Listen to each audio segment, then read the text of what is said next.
Many people have observed that the countries dealing most effectively with the COVID-19 crisis are led by women, leading to a debate about how to unlock the potential of women as leaders of complex global challenges such as climate change.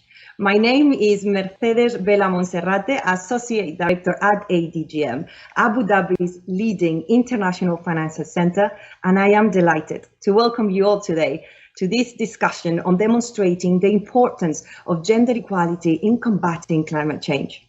Today's session should allow us to share our commitment to both gender and climate change at the heart of everything we do. Now, without further ado, I would like to welcome our keynote speaker, Her Excellency Razan Mubarak, Managing Director at Mohamed bin Zayed Species Conservation Fund and Wiser Advisory Council member. Thank you very much, Mercedes. Let me start by saying that gender is important not only to climate change, but to all major global challenges that we face today, including biodiversity loss, water security, economic inequality, and both the current and future pandemics. And there is no doubt that the needle is shifting towards a world that recognizes the need for gender equity in respect to boardrooms in the office and the overall decision-making platforms, and particularly in addressing complex problems like the ones we are facing today. There is also no doubt that we are far from addressing gender equity issues in all the categories that I just mentioned. According to statistics from the United Nations, only 25% of parliamentary seats are held by women, and only 28% of managerial positions are held by women. And according to the UNFCCC, women continue to be underrepresented in climate change issues, and in the nature conservation sector, women in leadership positions are also significantly underrepresented. As such, there is no doubt in my mind that we have a duty to empower women and blunt the policies and social biases and inherent assumptions that exclude them. As such, collectively, we must rise to address this gap. In the context of the pandemic, women-led countries such as New Zealand, Norway, Denmark, and Germany and Taiwan fared much better in the way they handled the pandemic, with more testing, less deaths, and better science to policy translation. And taking an example from my own country, the UAE fared just as well, with one of the highest per capita testing rate than any country in the world, and having the highest COVID-19 vaccine distribution scheme globally. Such successes certainly point to the fact that to address the challenges of the 21st century, we will require a more holistic and long-term thinking approach beyond individually centered solutions. We also need a system that recognizes the importance of gender equity and inclusiveness. In the UAE, women enjoy the same constitutional rights as men. We also rank second globally in terms of wage equality. The UAE also established recently a gender balance council to continue to monitor and assess systematic progress to close the gender gap. But in addition, in framing the debate specifically about gender, I believe we must also widen it to ensure we include characteristics and values for success that have traditionally been associated with female values that should be embraced by all leaders. Such characteristics include humility, empathy, cooperation, and conflict resolution. And bringing women into positions of power will help give these managerial principles voice, emphasis, and prominence. These values are well represented by women. They are also well represented by a diversity of voices. We need to embrace inclusivity, not just of gender, but of age, diversity of background, cultures, and disciplines. We need women and men, young and old, north and south, east and west. We need the sciences and we need the arts. The issues we face today are far too important for a business as usual approach. Thank you very much. Thank you very much, Your Excellency, for setting the tone ahead of today's panel. On that, I would now like to welcome our panelists today. I'm delighted to have David Kenny, Chief Executive Officer and Chief Diversity Officer at Nielsen. Also, Danielle Baron, Global Head of Power and Utilities at Crédit Agricole, and Dr. Gayle Schueller, Vice President and Chief Sustainability Officer at 3M. Welcome. Now, in the past, climate change and gender equality have sometimes been seen as something for governments and NGOs to worry about. But it is fast becoming clear that it is something everyone needs to worry about. Gayle, let me start with you. What are companies doing to empower, inspire, and enable women to play an active role in lifting global challenges such as climate change? One of the greatest unifying measures being taken by companies, governments, and international organizations to elevate and empower women is goal number 5 of the United Nations Sustainable Development Goals, or SDGs. It's about achieving gender equality and empowering all women and girls. As the world works to recover from COVID-19, it's a rallying point that can encourage us all to rebuild in a way that advances gender equality. As we continue to battle complex crises like COVID-19 and climate change, we're seeing more and more effects of inspirational leadership, as we've heard about. And at 3M, we like to recognize the advanced leadership that diversity offers as part of our 2025 sustainability goals aligned to our strategic framework. That's great. Thank you, Gayle. In fact, you know, that's something we're also doing here in Abu Dhabi at Abu Dhabi Global Market. We have also come up with our own strategy looking at gender equality. But I guess the issue here is how do we track progress, right? So, David, as Chief Diversity Officer as well as CEO, how do we do it? How do we best measure across industry company metric where you can actually track diversity, gender impact to make sure that companies are making a difference? Well, thank you for that question. I do believe we don't make progress without metrics. And of course, we're a metrics company. So we produce common metrics on ratings so that everything that we see, whether it's broadcast or streaming, is measured the same way. And that allows our industry to conduct business together. Similarly, all of us in business go by generally accepted accounting principles. It's very clear how we measure financial results. The same is needed on both of these. There needs to be clear metrics around emissions. We know that carbon and methane cause climate change, and so getting to zero carbon is going to be a really important metric, and every business and actually every person needs to own that goal and track progress against it. Similarly, on diversity, and particularly around gender, we think it is important, and we measure representation at every level. We need to make sure that while we have 50-50, we need to make sure it goes all the way into the boardroom. So I think that's a super important metric. The other thing I would say about the gender metric is behind that, I think we don't only need to look at equality, we need to look at equity. We need to make sure we're adjusting for the unique situations that women face. We've seen that big time in the pandemic worldwide. Women took a disproportionate share of responsibility at home. Daughters and mothers, we need to account for that job in addition to their job at work and make it all work for them and with them.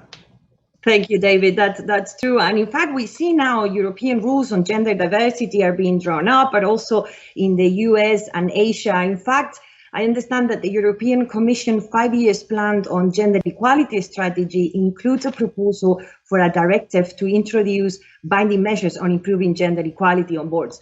What we are also seeing in this part of the world, and Danielle, I'd be grateful for your views, is we're seeing kind of a move to the S factor. So I think for the last years, we've been focusing on the E, the environment of the ESG factors.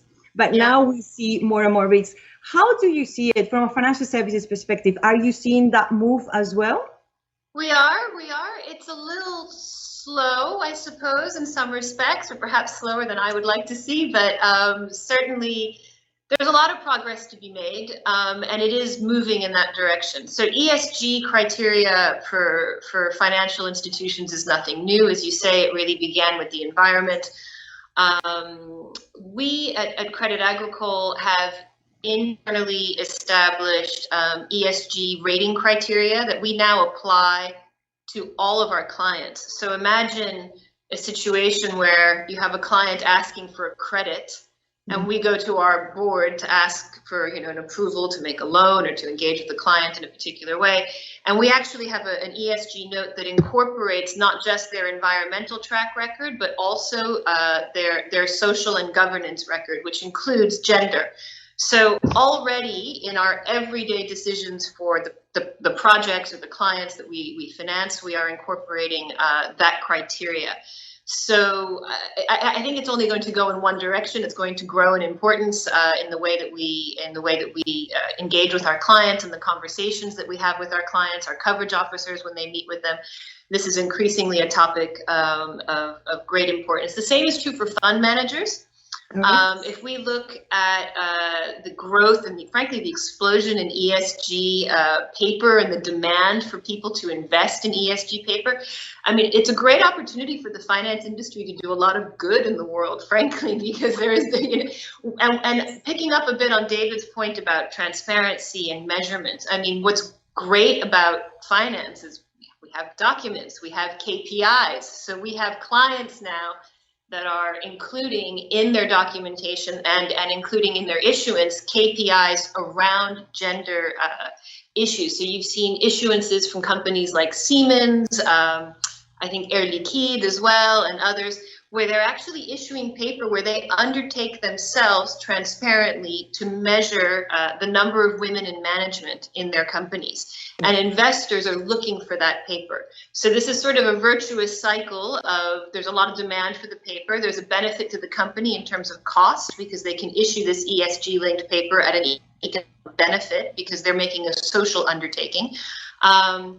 And it encourages us all to move in that direction. So I think it's a real opportunity to push everyone to do the right thing and to improve themselves. And clearly the demand from investors is what's really going to drive that in the financial services sector. That's great, and good to know that the financial services sector is taking that approach, very much looking at investing on the E, but also on the S, and coming up with new strategies. We definitely need a cultural shift, but how do we do this? David, how can media help change bias relating to gender and create urgency regarding climate change? How do we do that? Listen, I think media has a really important role to play. So again, I start with metrics. Just as Crédit Agricole looks at ESG, we do look at gender equality, and we're starting to look at scientific content of content. Anyone who's streaming this evening, when you're going through all those tiles, you'll see a lot of information about the show. Who was the director, who was the producer, what is the cast? All of that metadata is stored in a platform we run called Gracenote, and we've used that platform to actually produce inclusion analytics. So, what is the gender makeup of every show, of every series, of every network, of everything that's streamed? And then secondly, are women portrayed in power positions, so that it's not just how much airtime, but what roles are they in, both on the screen and behind the screen. For us, this is essential. We're doing the same thing on race, and it allows the advertisers who sponsor those programs, just like Crédit Agricole, to actually use inclusion as part of their decision and get the economics right. In climate, we're certainly looking at scientific content. We work with a group called Climate Central out of Princeton, New Jersey, to get climate data to broadcast meteorologists. And that helps make sure that they're actually explaining weather in the context of climate. So media is going to educate billions of people around the world. And I think it's good the industry is uniting on this with us. That's great, David, and good point as well. So when we talk about diversity, we keep talking about gender, but we cannot forget that diversity is much broader than just gender. Now, I don't really want to, but I kind of have to ask about COVID. Gayle, have you found that the pandemic has magnified existing gender inequalities in companies? And if so, in what ways? Well, although we've seen some extraordinary examples of female leadership during this time of the global crisis, we also know that external factors in the pandemic have been causing greater impact to women, specifically working mothers, who are more likely to bear the burden of caregiving and domestic responsibilities. We've also seen reports on disproportionate impact on job loss, unemployment, industries, and with primarily female workforces. For example, projections from the International Labor Organization suggest that the equivalent of 140 million full-time jobs may be lost due to COVID-19, and women's employment is 19% more at risk than men. According to a September 2020 UN report, women are overrepresented in many of the industries hardest hit by COVID-19, such as food service, retail, and entertainment. And 40% of all employed women, 510 million women globally, work in hard-hit sectors compared to just 36% of employed men. In November 2020, the U.S. Bureau of Labor Statistics reported that there were 2.2 million fewer women in the labor workforce between October 2020 than there were 1 year before in October 2019. Although 3M has strong employee retention, we recognize that enabling female employees to address these challenges brought on by the pandemic and by providing them with the resources they need to succeed at home and work is critical. Some of the programs that we offer are our employee assistance program that provides a variety of educational programs, resources, consultation services to families and support groups, as well as many others. School decision making, we've brought forward a science at home things to help parents who are now working to teach science go into teach their kids from our scientists who are working at home. We also offer a flexibility program to allow people to customize their workforce and have a robust Women's Leadership Forum, which is grassroots and helps us lead across the enterprise with, it has more than 65 chapters all around the world. That's great, Gayle. Again, if I could perhaps just chip in on that and what we're seeing here in the region, in the Middle East. At ADGM, we launched our Gender Equality Initiative before COVID.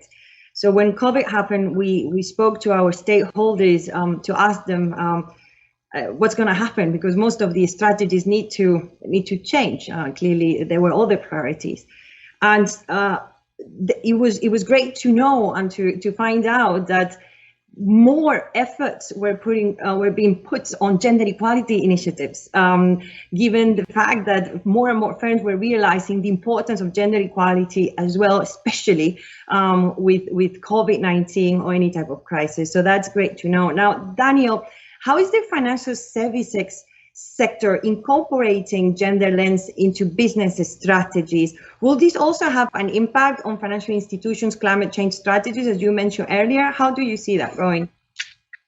Well, I must be a real optimist. I actually think all of this is really good for business. I think there's no shortage of studies that show that diversity in the boardroom and diversity in your staff leads to empowerment, leads to better decisions. And I mean, we're a bank. Ultimately, we're focused on risk, right? And again, I think diversity leads to better risk outcomes. So I think I have a couple of points on it being good business. The first for me is really on the risk side. As a banker, I'm sorry, I'm wearing that hat. And I think that honestly, I do think that a diversity of opinions, not just empirically and anecdotally in my own work, I see that really leads to better outcomes. So I think that's increasingly acknowledged across the board, and that's making a difference in terms of people's approach to hiring and to how we approach our activity internally. I think that the other reason it's good for business is, as I said, I think investors